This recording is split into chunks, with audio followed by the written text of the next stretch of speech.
اہل جنت بھی اللہ تعالیٰ کی تسبیح کریں گے۔ سورۃ یونس میں ہے، اس جگہ ان کی دعا یہ ہوگی، اے اللہ تیری ذات پاک ہے، اور وہاں ان کا باہمی تحفہ سلام ہوگا، اور ان کی دعا کا خاتمہ اس پر ہوگا کہ سب تعریف اللہ ہی کے لیے ہے جو سارے جہاں کا پالنے والا ہے۔ فرشتے بھی اپنے رب کی تسبیح کرتے ہیں۔ قرآن کے الفاظ ہیں، قریب ہے کہ آسمان اوپر سے پھٹ جائیں، سب فرشتے اپنے رب کی حمد کے ساتھ تسبیح کرتے ہیں اور ان کے لیے جو زمین میں مغفرت مانگتے ہیں۔ خبردار، بے شک اللہ بخشنے والا نہایت رحم والا ہے۔ بے شک تسبیح کے فائدے۔ اللہ کے ہاں قربت اور فضیلت پانے کا آسان راستہ ہے۔ رسول اللہ صلی اللہ علیہ وآلہ وسلم نے فرمایا، تم لوگ اللہ کی عظمت کا جو ذکر کرتے ہو، یعنی تسبیح کے جو الفاظ کہتے ہو، وہ عرش کے ارد گرد چکر لگاتے ہیں، اور ان کلمات کی ایسی بنبناہٹ ہوتی ہے جیسے شہد کی مکھیوں کی۔ وہ کلمات اللہ کے ہاں اپنے ذکر کرنے والے کی یاد دلاتے رہتے ہیں۔ کیا تم میں سے کوئی یہ نہیں چاہتا کہ کوئی ایسا ہو جو اللہ کے ہاں ہمیشہ اس کی یاد دلاتا رہے؟ تو یہ چیز تسبیح سے ہی ہوتی ہے۔ دل کی گھٹن اور تنگی کا علاج بھی تسبیح میں ہے۔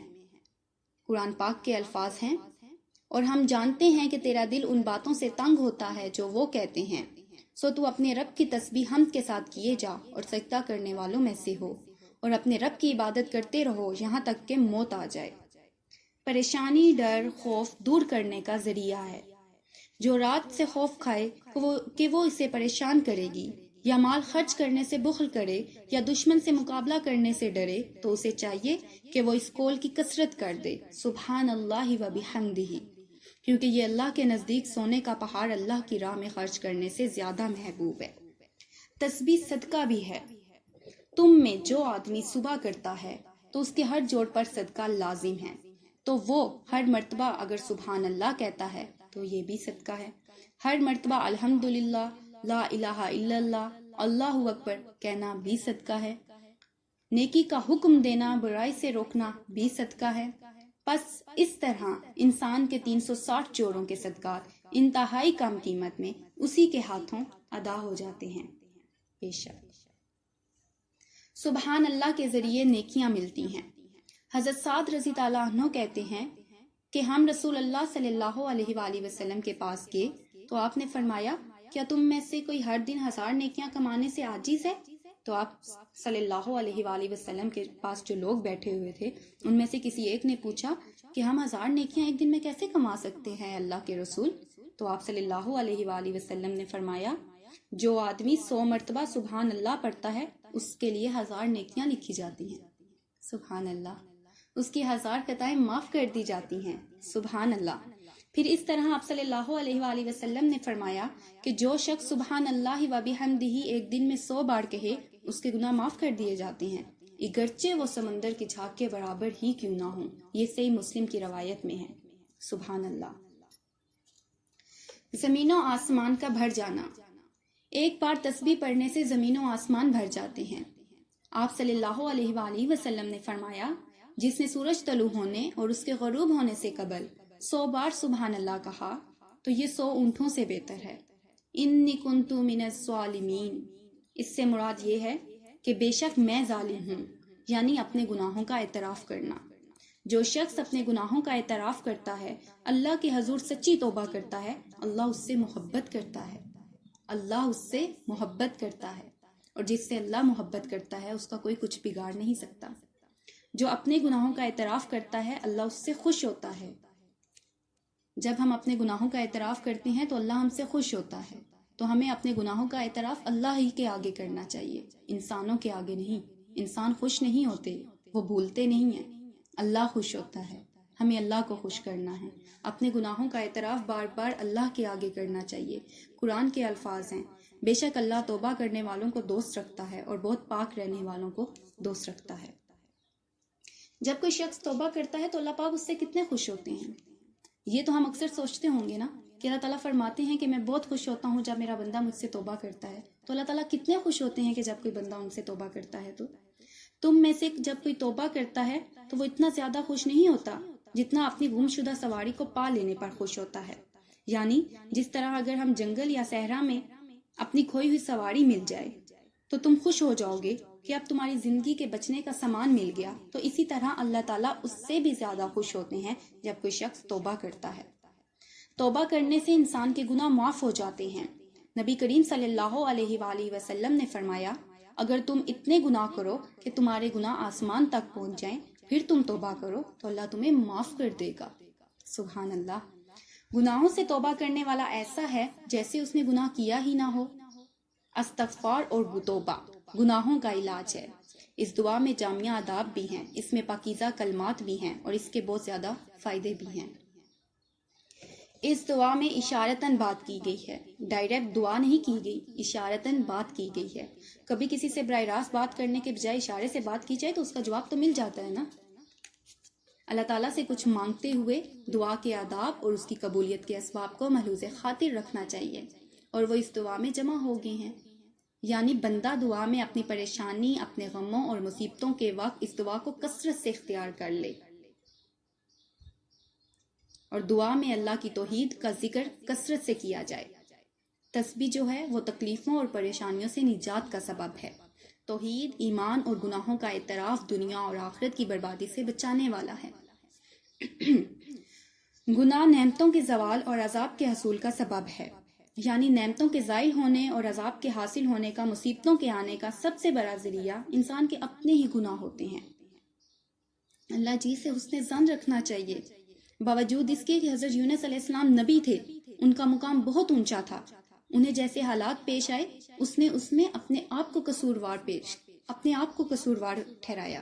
انہوں نے اللہ تعالیٰ کو قصوروار نہیں ٹھہرایا، کسی انسان کو قصوروار نہیں ٹھہرایا، بلکہ خود کو، جبکہ وہ نبی تھے اور نبی معصوم ہوتے ہیں۔ انسان کو یہ بات یاد رکھنی چاہیے کہ انسان پر جو مصیبت آتی ہے وہ اس کی اپنی ہی کوتاہیوں کی وجہ سے آتی ہے۔ اللہ سبحانہ وتعالی ہر عیب سے پاک ہے۔ اس دعا سے یہ پتہ چلتا ہے کہ انسان خواہ کوئی بھی مقام اور مرتبہ حاصل کر لے، وہ اللہ ہی کا محتاج ہے۔ مخلوقات میں سب سے اعلیٰ درجے پر انبیاء ہوتے ہیں، لیکن وہ بھی اللہ کے بندے ہوتے ہیں۔ پریشانی کے وقت کیا کرنا چاہیے؟ کسی بھی پریشانی یا مشکل کے وقت انسانوں کی طرف نہیں بھاگیں بلکہ اللہ کی طرف دوڑیں۔ یہ دعا خاص طور پر غم دور کرنے کے لیے ہے۔ انسان کمزور پیدا کیا گیا ہے۔ پہلی بات تو یہ یاد رکھنی چاہیے کہ انسان کمزور ہے، اس کو تکبر تو زیب دیتا ہی نہیں کہ وہ جھوٹ موٹ کا بڑا بنتا رہے۔ انسان اللہ کا محتاج ہے۔ قرآن پاک کے الفاظ ہیں، اے لوگو تم اللہ کی طرف محتاج ہو اور اللہ بے نیاز تعریف کیا ہوا ہے۔ بے شک انسان کا اللہ کے سوا کوئی مددگار نہیں۔ سورۃ توبہ میں ہے، آسمانوں اور زمین میں اللہ ہی کی سلطنت ہے، وہی زندگی دیتا ہے اور وہی مارتا ہے، اور اللہ کے سوا تمہارا کوئی دوست اور مددگار نہیں۔ آسمانوں اور زمین میں اللہ ہی کی ملکیت ہے۔ سورۃ آل عمران میں ہے، اور آسمانوں اور زمین کی بادشاہی اللہ ہی کے واسطے ہے اور اللہ ہر چیز پر قادر ہے۔ اس طرح بھلائی پہنچانے اور تکلیف کو ہٹانے پر اللہ ہی قادر ہے۔ سورۃ انعام میں ہے، اور اگر اللہ تجھے کوئی تکلیف پہنچائے تو اس کے سوا کوئی اور دور کرنے والا نہیں، اور اگر تجھے کوئی بھلائی پہنچائے تو وہ ہر چیز پر قادر ہے۔ بے شک قرآن پاک کے الفاظ ہیں کہ شفا اللہ ہی دیتا ہے، اور جب میں بیمار ہوتا ہوں تو وہی مجھے شفا دیتا ہے۔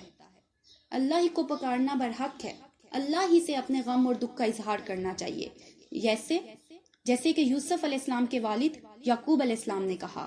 سورۃ یوسف کے الفاظ ہیں، اور اس نے ان سے منہ پھیر لیا اور کہا، ہائے یوسف، اور غم سے ان کی آنکھیں سفید ہو گئیں، وہ سخت غمگین ہوا۔ انہوں نے کہا، تو یوسف کی یاد کو نہیں چھوڑے گا یہاں تک کہ نکما ہو جائے گا، ہلاک ہو جائے گا۔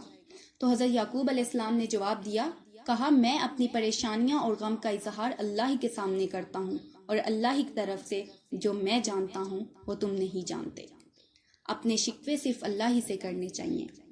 نبی کریم صلی اللہ علیہ وآلہ وسلم نے فرمایا، بے شک اللہ فرماتا ہے کہ میں اپنے بندے کے گمان کے ساتھ ہوں جو وہ میرے ساتھ گمان رکھتا ہے۔ اگر وہ مجھے دل میں یاد کرتا ہے تو میں بھی اسے دل میں یاد کرتا ہوں، وہ اگر مجھے محفل میں یاد کرتا ہے تو میں بھی اس کا ذکر اس سے بہتر محفل میں کرتا ہوں۔ اگر وہ میرے جانب ایک قدم آئے میں اس کی جانب ایک گز جاتا ہوں، اگر وہ 1 گز آئے تو میں 2 گز قریب ہوتا ہوں، اگر وہ میری طرف چلتا ہوا آئے تو میں اس کی جانب دوڑتا ہوا جاتا ہوں۔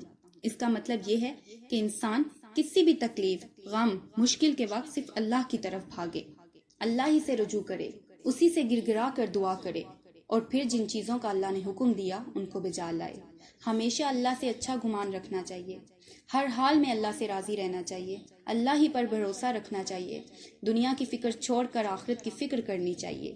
نبی کریم صلی اللہ علیہ وآلہ وسلم نے فرمایا، جو اپنے غموں کو ایک ہی غم بنا لیں، یعنی آخرت کا غم، تو اللہ انہیں دنیا کے غموں سے آزاد کرے گا۔ دنیا کا حریص۔ حدیث میں آتا ہے کہ جس شخص کا مقصد اس کی حرص دنیا ہو اور وہی اس کا ہدف بن جائے تو اللہ اس کی آنکھوں کے سامنے اس کو فکر فاقہ کر دیتے ہیں، اس پر اس کے معاملات بکھیر دیتے ہیں، اور اس کو اس سے اتنا ہی ملتا ہے جتنا اس کے لیے لکھ دیا گیا ہو۔ آخرت کا حریص۔ جس شخص کا مقصد اور اس کی حرص آخرت ہو اور وہی اس کا ہدف بن جائے اور وہی اس کی نیت کرتا ہو تو اللہ اس کے دل میں غنی ڈال دیتے ہیں، اس کے معاملات کو یکجا کر دیتے ہیں، اور دنیا اس کے پاس ذلیل ہو کر آتی ہے۔ اجر پر نظر۔ نبی کریم صلی اللہ علیہ وآلہ وسلم نے فرمایا، مومن مرد اور عورت پر جسمانی، مالی یا اولاد کی طرف سے مختلف پریشانیاں آتی رہتی ہیں، یہاں تک کہ جب وہ اللہ سے ملتا ہے تو اس کا ایک گناہ بھی باقی نہیں رہتا۔ ایک اور حدیث میں آتا ہے کہ جتنی بڑی مصیبت ہوگی اتنا ہی بڑا اجر ہوگا، اور جب اللہ کسی قوم سے محبت کرتا ہے تو اس کو آزمائش میں مبتلا کر دیتا ہے۔ مومن کے لیے ہر غم تکلیف باعث اجر ہوتا ہے۔ نبی کریم صلی اللہ علیہ وآلہ وسلم نے فرمایا، کسی مومن آدمی کے پاس جب کوئی تکلیف، بیماری یا کوئی دکھ، یہاں تک کہ اسے کوئی فکر ہی ہو تو اس کے گناہوں کا کفارہ کر دیا جاتا ہے۔ آپ صلی اللہ علیہ وآلہ وسلم نے فرمایا کہ مسلمان کو جو بھی تکلیف پہنچتی ہے وہ اس کے گناہوں کا کفارہ ہو جاتی ہے، یہاں تک کہ اگر کوئی اسے چوٹ بھی لگتی ہے یا کانٹا بھی چبھتا ہے تو وہ اس کے گناہوں کا کفارہ ہو جاتا ہے۔ مثبت مشغولیت اپنائی جائے۔ رسول اللہ صلی اللہ علیہ وآلہ وسلم نے فرمایا، وہ لوگ اللہ کو زیادہ محبوب ہیں جو دوسرے لوگوں کے لیے زیادہ فائدہ مند ہوں۔ رسول اللہ صلی اللہ علیہ وآلہ وسلم نے فرمایا، وہ لوگ اللہ کو زیادہ محبوب ہیں جو دوسرے لوگوں کے لیے زیادہ فائدہ مند ہوں، اور اللہ کے نزدیک سب سے زیادہ پسندیدہ عمل یہ ہیں: کسی مسلمان کو خوش کرنا، اس سے اس کی تکلیف کو دور کرنا، اس کا قرض چکانا، اسے کھانا کھلانا، اور مجھے کسی بھائی کی ضرورت پوری کرنے کے لیے اس کے ساتھ چلنا مسجد میں 1 مہینہ اعتکاف کرنے سے زیادہ محبوب ہے، اور جس نے اپنے غصے پر قابو پا لیا اس کی خامیوں پر اللہ پردہ ڈالے گا۔ دوسروں کی پریشانیاں حل کرنے سے انسان کی اپنی پریشانیاں دور ہوتی ہیں۔ حدیث میں آتا ہے کہ جو اپنے بھائی کی مدد میں لگا رہتا ہے اللہ اس کی مدد میں لگ جاتا ہے۔ کثرت سے اللہ کا ذکر کرنا، اللہ کے ذکر سے دل کو سکون ملتا ہے، غم، فکریں، پریشانیاں دور ہو جاتی ہیں۔ اللہ کا ذکر زندگی دیتا ہے، ذکر سے قوت ملتی ہے۔ ذکر کے کچھ فائدے امام ابن قیم نے اپنی کتاب الواحل سیب میں کی ہیں۔ یہ شیطان کو بھگا دیتا ہے، یہ دل اور جسم کو طاقت بخشتا ہے، یہ رزق کھینچ لاتا ہے، دل اور جسم کو مروت کرتا ہے۔ اس سے کیا پتہ چلتا ہے؟